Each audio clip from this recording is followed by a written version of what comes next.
Get set for an exciting One Piece episode. Kuma goes wild in Mary Joa, creating chaos. Luffy takes Gear 5 for a spin in an epic battle against Kizaru on Egghead Island. Bonnie's surprise move spices up the ongoing war, and the Iron Giant wakes up to the rhythm of Luffy's heartbeat. Stay tuned to see how it all unfolds. The chapter starts in the Holy Land of Mary Joa, as Bartholomew Kuma unleashes his devastating attack known as the Ursus Shock, wreaking havoc and chaos in its wake. From a distance, Fleet Admiral Sakazuki questions Kuma's actions. Smoking his cigar, Sakazuki remarks, "Continuing from the other day, it was the Revolutionary Army. This is turning into a historically destructive incident, Kuma."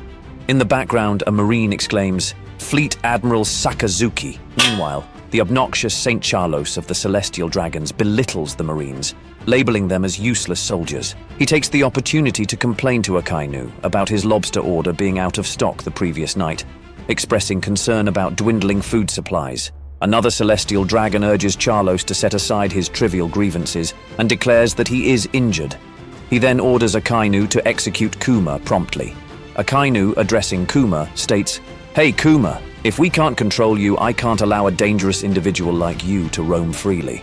What I can't comprehend is why you possess a sense of self. Someone like you should be as good as dead." He shouts, "Where are you heading?" With his signature move, the Hellhound, Kainu launches an attack at Kuma's head. Kuma narrowly evades it, though a portion of his face is still seared by the intense heat. Akainu observes, "It seems you still have some fight left in you." Realizing the gravity of his situation, Kuma attempts to escape. The Fleet Admiral orders him to halt, but Kuma manages to slip away using his Devil Fruit ability, albeit losing his left leg in the process. Sakazuki displays visible frustration at Kuma's escape. A flashback ensues, recalling an interaction with Jewelry Bonnie, where he asserted, "You can scream all you want, but Kuma's consciousness will never return." Kuma had willingly turned himself into a weapon.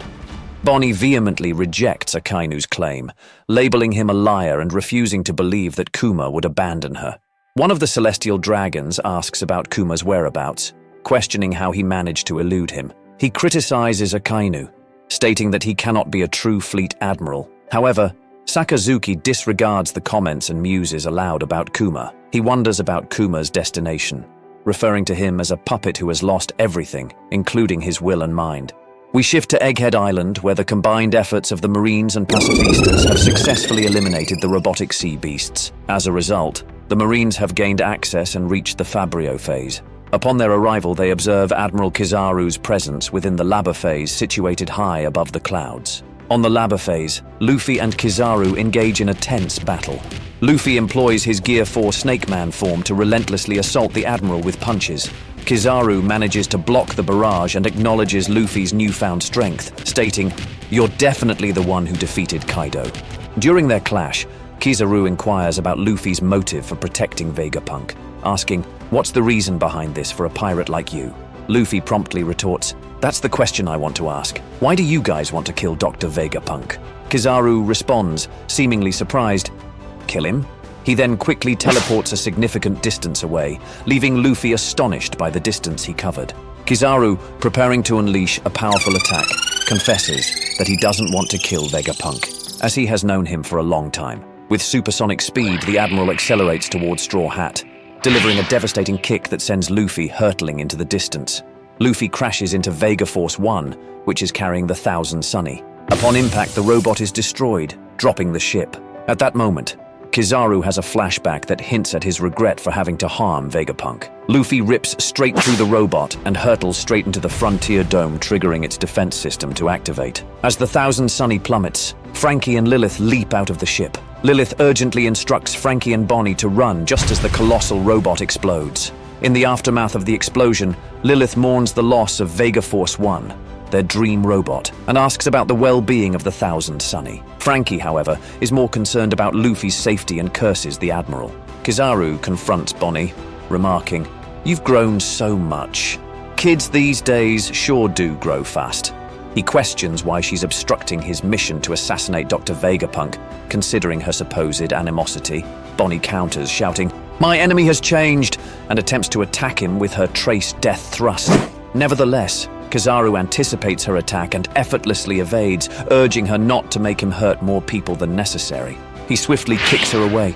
sending her flying into the defense lasers of the Frontier Dome alongside Luffy. Franky is infuriated by this and prepares to unleash his radical beam attack. Like this would have done anything. Fortunately, before he can do so, Kizaru has already disappeared. Franky realizes that Kizaru is heading for Dr. Vegapunk and promptly contacts the command room to relay the information. Inside the command room, Usopp expresses concern for Franky's well-being, having heard a loud explosion. Meanwhile, Dr. Vegapunk is jubilant as they have successfully deciphered the code to deactivate the Frontier Dome's defenses. York is annoyed by this and curses them, referring to them as brainiacs. Dr. Vegapunk queries Franky about the placement of Vegaforce 1 and the ship at the back of the island. And as he does so, Kizaru suddenly materializes, informing them that their escape plans have been foiled and that he has destroyed their cherished dream robot. The abrupt appearance of the Admiral startles everyone, with shouts of "Kizaru!" Atlas asks questions about his sudden arrival, while Usopp exclaims that it's the end for them. Borsalino requests their understanding, explaining the difficulty of his mission and his desire to avoid prolonging it. Suddenly, Luffy reappears and activates his Gear 5, utilizing his giant technique to seize the Admiral. Kizaru finds himself in a challenging situation as Luffy's hand burns him. Luffy confronts Borsalino, expressing his anger over being sent flying and having to cross the barrier twice, fearing for his life. Yup, Luffy is pissed off. The chapter concludes with the activation of the Iron Giant, located in the depths of the lab, its eyes glowing red in response to the drums of liberation. Thank you for watching until the end. Please like and subscribe for the next chapter.